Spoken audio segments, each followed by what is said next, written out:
Okay, it says that we're live, so I'm going to do that and make sure I'm muted. Okay, well, everyone, welcome to summer reading, week 3, right? Or is this week 4? This is week 3, yeah. Anyways, we have a new face with us, so we'll do what we normally do. I'll go around and have everyone introduce themselves and say what you do at Crosspoint, who you are. And I'll start, and then you guys can fight over who's next. So my name's Hunter. I am our discipleship minister, and I help oversee groups and classes primarily for Crosspoint. Hey, I'm Matt Warren. I am the engagement pastor at Crosspoint City Church, so I do all local and foreign missions. Ladies first. In engagements. Thank you, Lane. You're welcome. I'm Amy Clackham. I'm the discipleship director, and I help Hunter with groups and classes. And I'm Lane Vrooman. I work as the Cartersville campus pastor, excuse me, and I help oversee the pastoral care here at the church, as well as recovery ministry and a few other things, but glad to be here. Yeah. Well, and Lane's actually going to give a presentation for us, which is why he has his... So I have the TV, Yeah. the whiteboard, and the podium just in case. Yeah, in case he's got to break out his lecture and teach a little. Right. Well, cool. So we're going to discuss chapter 3. As you guys know, and if you're new joining us, we've been reading through this book called Confronting Christianity. And the whole premise of the book is she's approaching 12 really hard questions about Christianity. Obviously she is a Christian, so it's coming from a Christian's perspective. But she has a lot of friends that are not Christians, are agnostic or atheist or, whatever they might believe. But she's been in academic settings as well. And these are a lot of the common hard questions that have come up. And so she decided to write a book basically responding to those questions. So the first week we talked about, aren't we better off without religion? Last week we talked about, doesn't Christianity crush diversity? And then this week we're talking about, how can you say that there's only one true faith? So the issue of universalism and saying that only one religion's right. Why can't we all just coexist? So so what we would like to do is we're going to have a conversation about this. And if you're watching, feel free to add comments or add questions, and we'll check those from time to time. But we're basically just going to talk about the book, what our thoughts were, things we might have highlighted, questions we might have, stuff like that. But to begin, I think what I'd like to do is she starts off with giving an illustration about this elephant in the room. And then the rest of the book is her kind of picking at this illustration and showing why it's really not a good metaphor for this idea that all religions are kind of all pointing to the same reality, or that all religions can kind of coexist. They're all trying to hit on this idea that there's a God, and they're all just coming at it from different worldviews and perspectives. And she gives this idea of an elephant in the room. And would someone like to explain kind of what this metaphor is and what it means? I can take a whack at it, if that's okay. Yeah, do it. So, and this is actually, when I read it, I was interested because I've heard this metaphor used a lot. I had a universalist professor in college that loved using this metaphor. It's kind of an older one, so it's been used for a while. I say older because now I've been out of school for like 11 years. So anyway, it's so basically, you set up the premise that we are all trying to find the divine. We are all trying to find God, but because we come from different cultures, different geographical regions, different backgrounds, different inherent belief systems, that our search for that divine or that creator, although not every religion would give credit to a single creator, we're going to find him in different ways. So they use that example of taking away all of your senses except touch, putting you in a space where you can't hear, you can't see, you can only touch. I'm assuming you can't smell. So anyway, when we all touch a different part of the elephant and then try to describe it to people, outside of that existence. So if you grab a leg, you're going to think you're grabbing a very large creature. If you grab the tail, maybe not so much, because an elephant's tail is not that large in relation to the rest of it.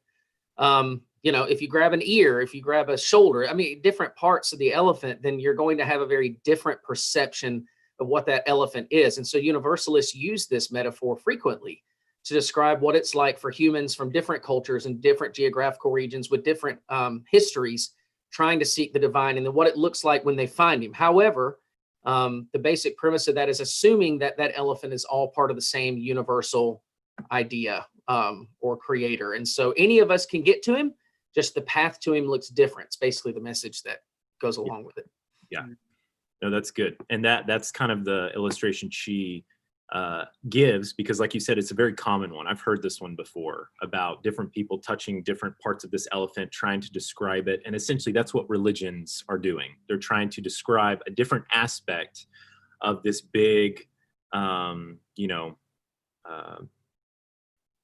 bigger, I don't know, God or whatever. And we're all just coming at it from different perspectives. And it seems like kind of a humble approach. But what I like about her response to this is that the really big issue with this example or illustration is assuming that someone in the room is not blind, that they can see the entire elephant. They know it's an elephant. So everyone else is blind. Everyone else is feeling these different parts, trying to describe what it is. But the narrator of the illustration is not blind. They can see the elephant. They know what it is.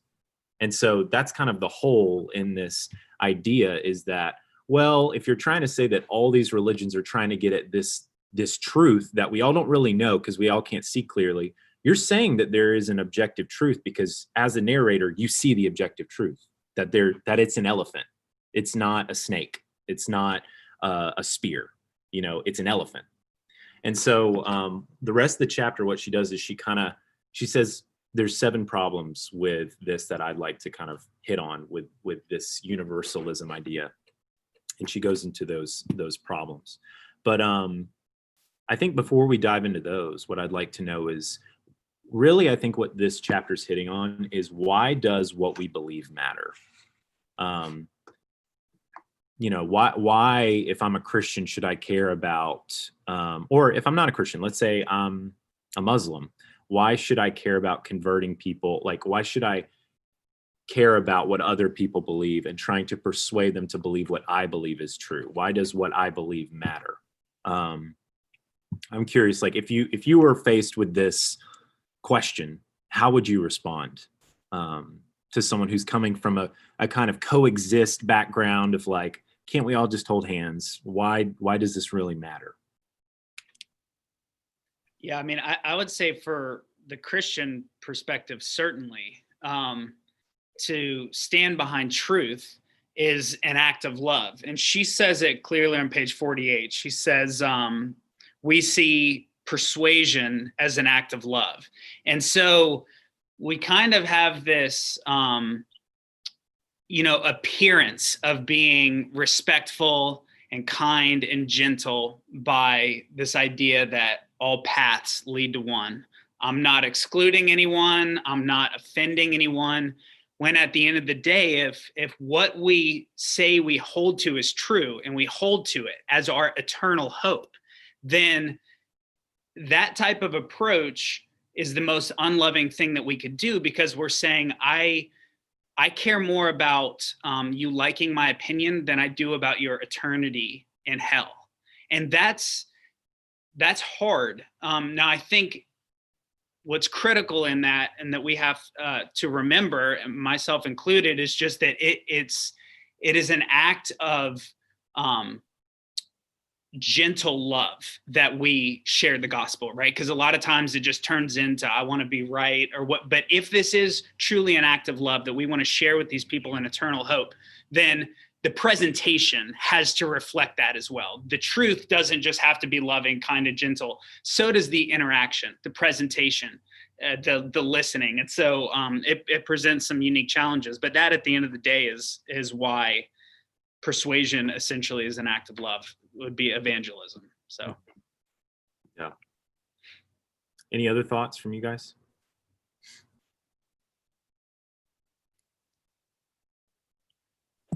Sorry, I couldn't find that unmute. No, I thought that was amazing. That's very much where my motivations are coming from. Well, and she also, her friend, she used the example of her friend who asked her this. And she says, to your point, Lane, we see persuasion of what we believe as an act of love if we believe that the question of truth actually carries the weight of life and death. Right. So this isn't a matter of who's right or wrong necessarily, like, meaning I'm not just trying to convince you because it's right. The earth is not flat, and so therefore I'm going to try to convince you of this objective truth because it's right and so on, just for the sake of it being right, but because life and death is at stake. She used the example of a patient who has breast cancer. And if she's led to believe it's not that, but as a doctor, that it is, you want her to know the truth. You want her to know this isn't just some, small issue, but this is a serious issue that we need to take seriously and approach seriously, and not treat it as something that, well, it's okay if she doesn't really know that it's not cancer and can think about it however she wants to think about it. It's important that she does know.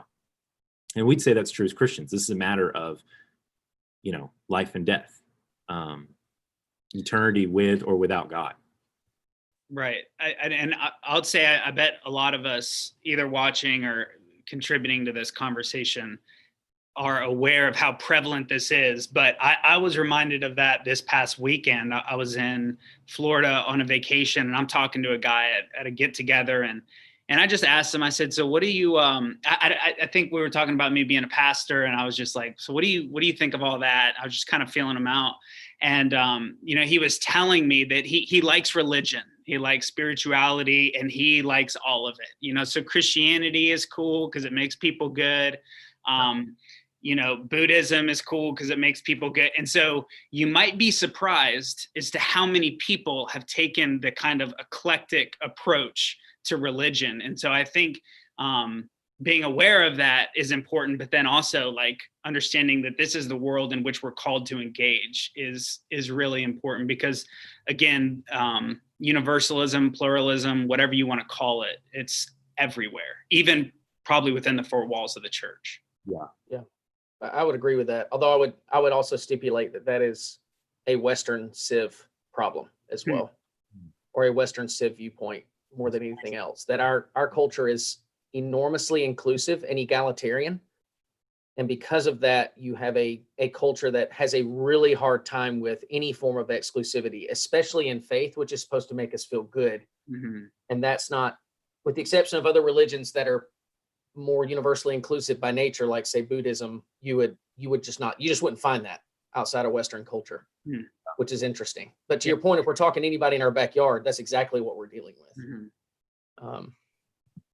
Well, that's interesting too, because it really does fall apart. This whole idea of tolerance and acceptance being a big Western thing, because she talks about on page 50, especially in the political realm, that if we're championing tolerance and we want to be inclusive of all people, but yet we don't want to be that way towards those who don't think like us, towards conservatives or towards liberals or towards Christians. That's ironic, because you're not tolerant and you're not inclusive of everyone. And I think she says her response to that is, if our commitment to diversity is more than skin deep, we must cultivate deep friendships with smart people whom we fundamentally disagree. So that even goes for us as Christians. We should seek to, and this is what I love about just her story, is she talks about her friendships with people who aren't Christians but are very smart, and she seeks to. We as Christians can sometimes find that intimidating or scary or bad, because again, we're afraid of like the harm that they may be causing others, or the doubts they may spur in our minds. But yet she actually encourages, no, we should be seeking friendships with those types of people. We should be seeking to understand and listening to their hard questions, not doing what the kind of secular liberal universalist like perspective is, that we want to be tolerant of all and we want to coexist with everyone, except for those who don't think like us. who are exclusive or say that, no, this is the only one and true way. Well, so out of all these problems, is there a problem that you found kind of most convincing? So she goes off of 7 of them, and we can hit each one if you want, but was there, so she talks about the problem of of respect. She gives the quote, is it from one of her seminary professors? It's often said that you should respect other people's beliefs, but that's wrong. What's vital is that you respect other people. So not respect their beliefs, but respect them. We turn the conversation into not offending people and respecting what they believe, but we need to actually respect them as people. And she talks about how this is a problem with this elephant in the room idea, that we shouldn't be offended when people challenge our beliefs. In fact, she says we should be flattered by that. Yeah, because they care enough to disagree. Right.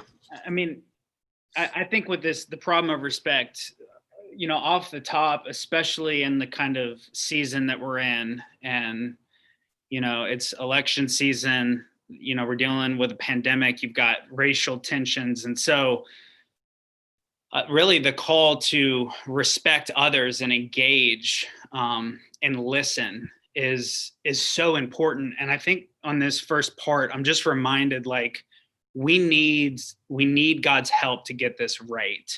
This is not just something where it's like, what's not sustainable is just thinking, okay, I'm just going to respect everybody and understand that everybody's a product of their experience and all that. There's only so far that we can go in the flesh. Now, if we are clinging, to our, relationship with Christ devotionally and spending time, like, I think that we're going to respond differently. And I think now it's so important to understand we can only love and respect so far until we need a supernatural act of love and compassion and mercy. That's only going to come from one source. And so acknowledging that that's our context, we just have to be intentional about actually asking for that help, because we need it. I know I do.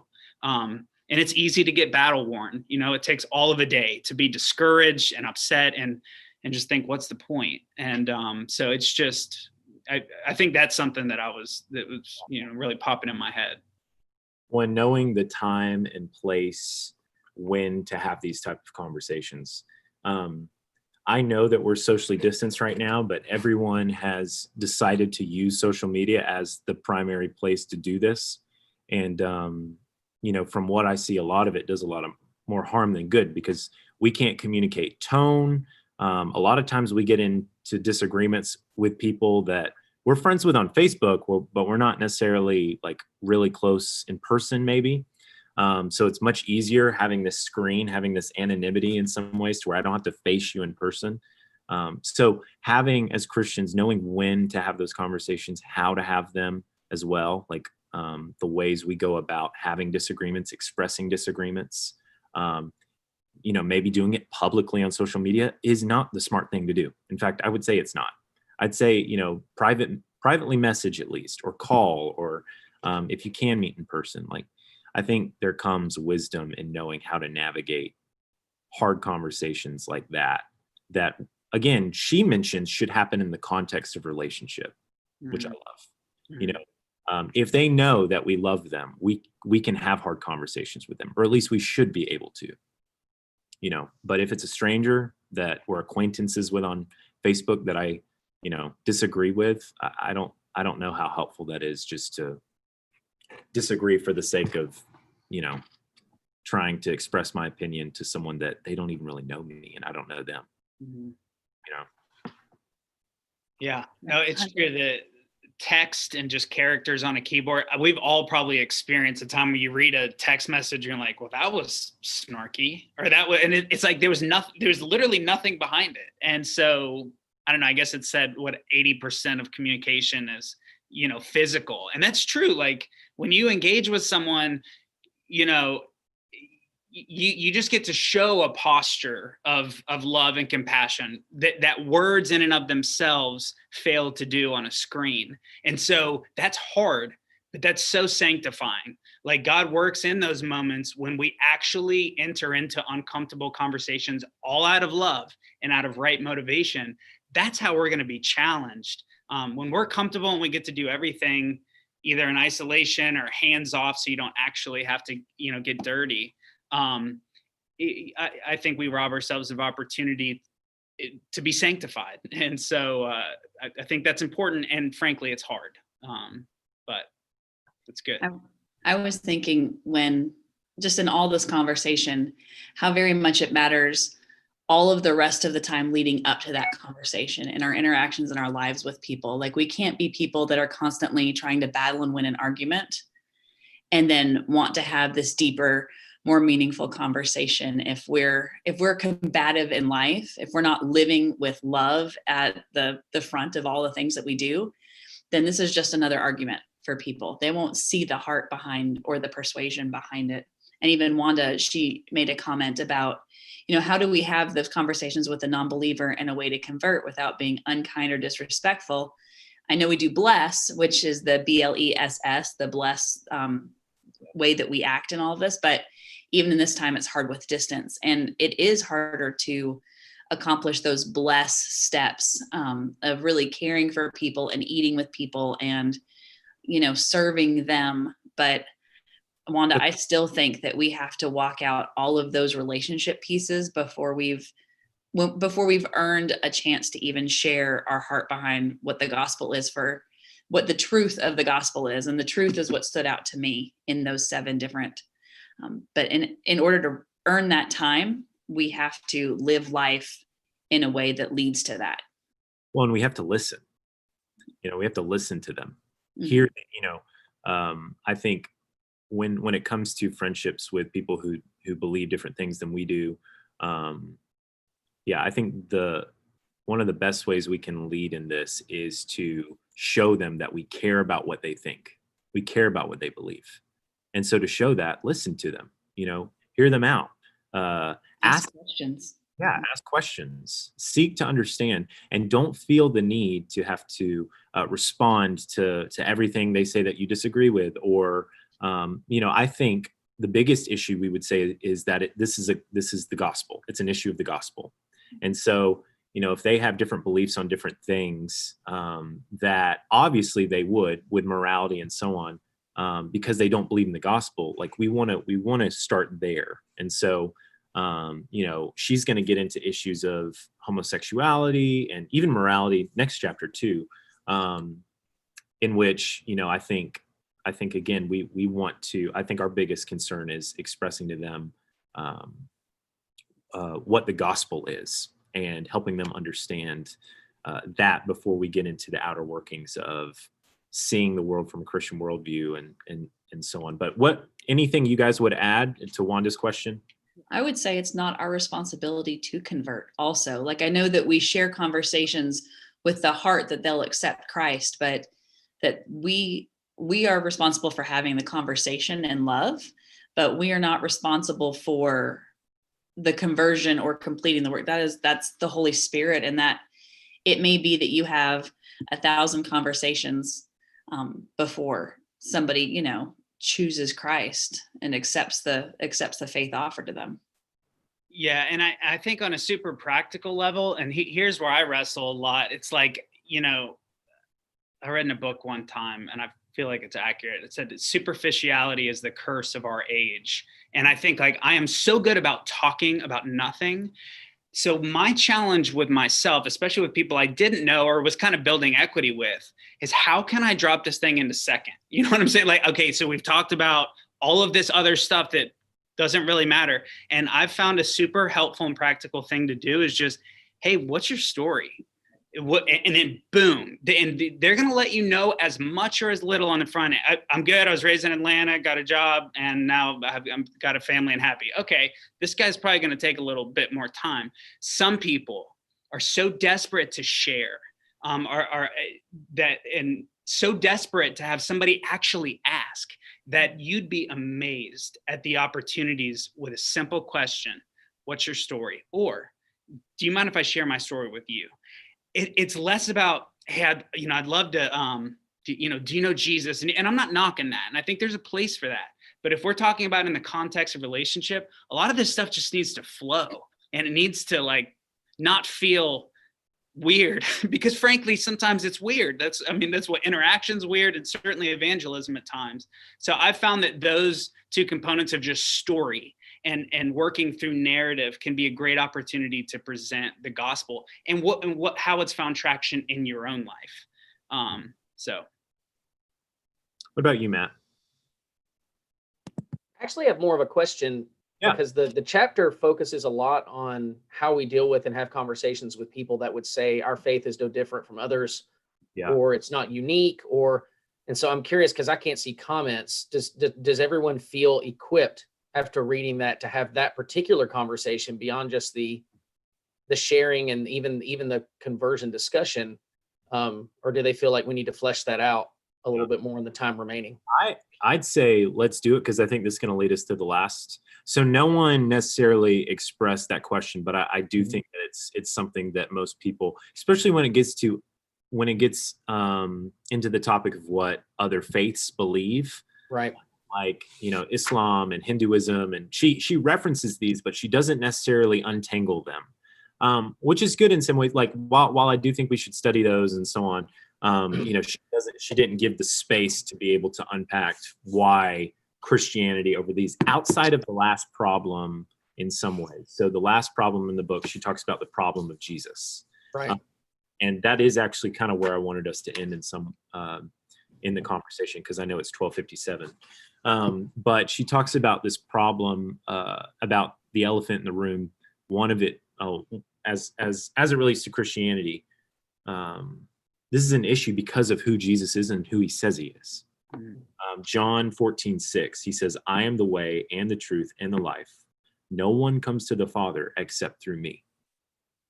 So there's no other paths that lead to the Father except through Christ. And C.S. Lewis, I loved this is kind of, I think, a famous quote as well from him, but he's argued that this teaching, it's either a teaching from an egotistical maniac, an evil manipulator, or from God in the flesh. It's one of those three. Because a lot of people like to say he was a good teacher, but when he says the things that he says, he's either super egotistical and a narcissist, or what he's saying is actually true. And I think that's when it comes to different religious faiths and so on. And she talks about the issue of monotheism and polytheism. In fact, I didn't know this, but about polytheism being kind of a coexist label of like, choose your God, we'll all be fine. But that was an issue when monotheism, entered and Right. said, no, actually, there's only one true faith. Which, Matt, I think is what you're getting at, like how. Yeah, I mean, it's sort of a different way of approaching it, in that if we were all four of us on this screen polytheists and say, Amy was Greek and believed in Zeus, and Lane was Roman and believed in Jupiter, and you were Norse and you believed in Odin, and I was some other religion that I don't know because I don't want to get outside the three everybody knows, and I believe this, we would just believe all those pantheons exist at the same time on a different plane of existence. And our belief system determines where we go, not whether or not they're all real. And so, the very unique nature, I mean, even Islam, which I would say is a pretty close way of looking at it, still acknowledges that God gave a true message to Abraham. And then they say the Jews messed it up. Then he gave a true message to Jesus, and then the Christians messed it up. And then he gave a true message to Muhammad, and that's the one that didn't get messed up. And so I think Christianity is unique, even amongst other monotheistic religions, in that it's pretty absolute. No, it's not pretty, it is absolute. And its belief that Christ is the only way to attain salvation, and is the only actual real God in existence, which takes a much larger step than even other modern monotheistic religions would take. I think, which is just a different way of looking at it. But Christianity is unique in a lot of different ways, even beyond that. Practically, I don't know if we have time to even get into that. But no, that's the hard part is, and maybe some of what I felt, this is my opinion, I don't know what you guys felt, but maybe was lacking that I was hoping for in this chapter, which in essence, it's not necessarily the question she's answering, but why Christianity versus other faiths. With these chapters, it seems that she's more so approaching them from a very, like, again, secular mindset of, why can't we all just exist? Well, here's why. Not necessarily, oh, here's Bible verses for why Christianity is the only way, you know? So all that to say, I think I was hoping for more in that sense of explaining why Christianity is different from these other religions, and we would say, but I think that wasn't her point, I don't think, with this chapter. But if we do want to hit on it, I mean, it's 101. I mean, I was going to end with a question of, like, you know, okay, how would you respond if someone said, why can't we all coexist? Why can't all religions coexist? Because again, I think this book is very apologetical. I don't know if that's a word. And so I know it's wanting to help prepare us to respond to some of these questions. And so, not to change your question, Matt, but at the same time to change your question, like how would you respond, you know, if someone were to ask you, why can't we all just coexist? oh my gosh, I got to do that in like 30 seconds. You know, here's the thing. At the end of the day, Jesus is the most inclusive person ever until he starts talking about eternity in a relationship with him. And then he becomes extremely narrow in that viewpoint. So I'm not the one with that belief. Jesus is. And I'm not the one saying that. Jesus is. The problem I have with universalist argument in general is it's supremely arrogant, because it looks at all these religions in the world, all of which say they're the only way, and says, no, I know better, because I'm saying I'm right because you're all wrong, or you're all right and therefore you're all wrong. And just assumes that we're all wanting the same thing, which if you've talked to literally anyone in any different religion ever, that is quite simply not the case. That is not true at all. And so I think that the problem with that mindset in the beginning is that it makes massive assumptions about billions of people with which none of them agree on that point. And so then, you know, we can move the conversation over to what makes Christianity unique, in which I would point out, you know, there's a lot of things that actually separates Christianity from literally any other faith in the world. And I've been privileged enough to get to study a lot of other, at least major faiths, and then a lot of older pagan ones. And I'm telling you that there's things about Christianity that are completely different. So I think we'd spend some time talking about that. But it's really, like Lane said earlier, it's not an academic discussion. It's not a debate, because the goal is not to win or to be right. That's all going to be within the context of my story, the context of how God, you know, chose and claimed me, and why it's the joy I have in having a relationship with him. All that's going to always come back to that. Yeah. Because that's the point. The point is to love that person and persuade that person, not to win. And I think sometimes the goal line gets blurry there when we start to mess that up. But That's good. Yeah, I think out of all the problems, one of the ones that I felt was most persuasive was just the fact that I don't believe truth is relative.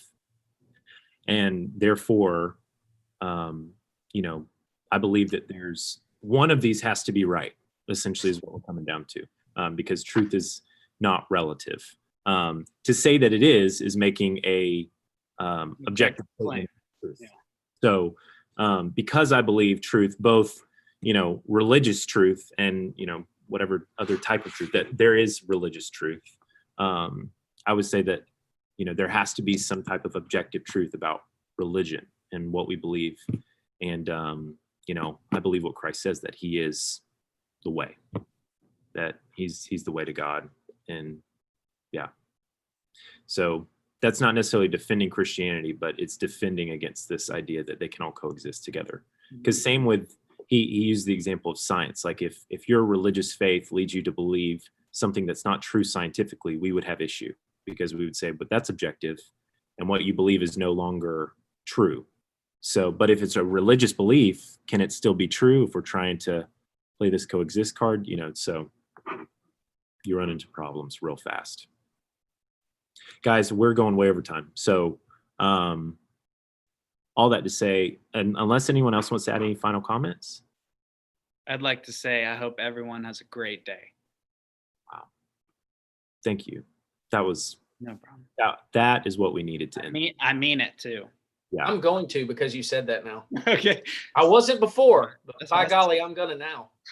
So All right, well, guys, thank you for participating in this discussion. Next week, we're going to be discussing chapter 4, which is Doesn't Religion Hinder Morality? So same time next Wednesday, 12:30. If you'd like an alert, make sure to subscribe to this YouTube channel, and it should give you a reminder. So thank you guys for joining, and I'm going to try to stop this.